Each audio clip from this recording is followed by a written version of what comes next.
meteorologist Scott Dorval with the On Your Side forecast.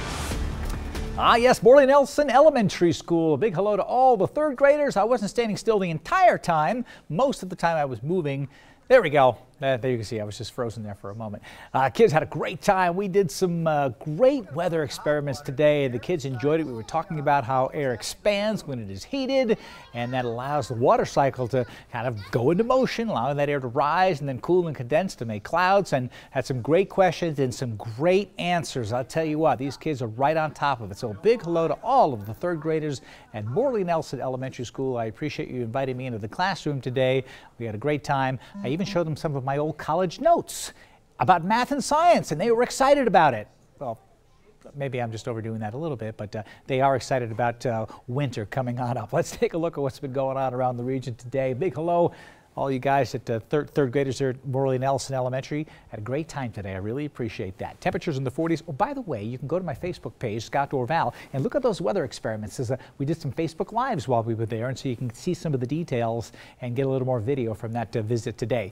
55 in Boise today. Tomorrow goes to 58. We'll probably stay up for a little while, a couple days, and then that colder weather will start to move on in over the weekend. A cold front comes through Wednesday, and then we'll start to see a temperature drop, and warm air's trying to come in, then rain will come in, and we'll just start to see a change. It won't be a dramatic change until over the weekend, but our tower cam network shows sunshines at Redfish Lake and Payette Lake and the Prime Bridge in Boise as well. You see that crystal clear sky that we talked about. It's going to stay this way with a few high clouds drifting in from time to time. There's the moon out there as well. Don't forget, we're changing the clocks, by the way. We're going to fall back coming up this coming Saturday night into Sunday morning. Beautiful view of Sun Valley, showing that cloud cover this morning, then the blue skies, and then a little more of those alto cumulus clouds coming back in, and that's that water cycle we talked about, air rising and cooling, condensing, making clouds, and these clouds are made elsewhere, but then blue right overhead. Not too bad out there, though. Beautiful conditions, and the next 3 days look nice in Sun Valley. Tuesday, Wednesday, Thursday in the 50s, and then we get that drop on Friday. Here comes the snow Thursday night into Friday. Rain-snow mixture turns to snow, and snow on Saturday. A break Sunday and Monday. There'll be more snow next week. Look at that high temperature, 29 on Monday. Cold air has been sliding by to the east. Here's Boise. Cold air sliding by to the east here with some high cloud cover. That's where the storm track has been. A big blocking ridge of high pressure here to the west is going to start to come back in our direction a little bit, warm us up a little, and then allow the floodgates to open as colder weather moves in, because high pressure will then slide off.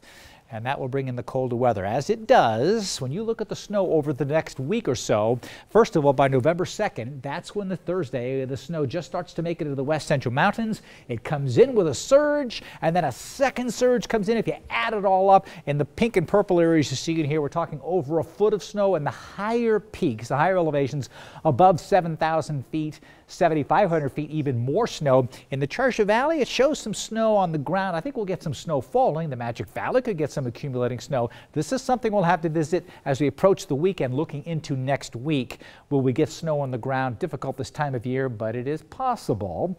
So we may see our first flakes of snow falling in the valley, maybe even on Saturday. Take a look at this mostly sunny, my exclusive true view of tomorrow's weather today, just like today. Upper 50s to near 60 in the Western Valley.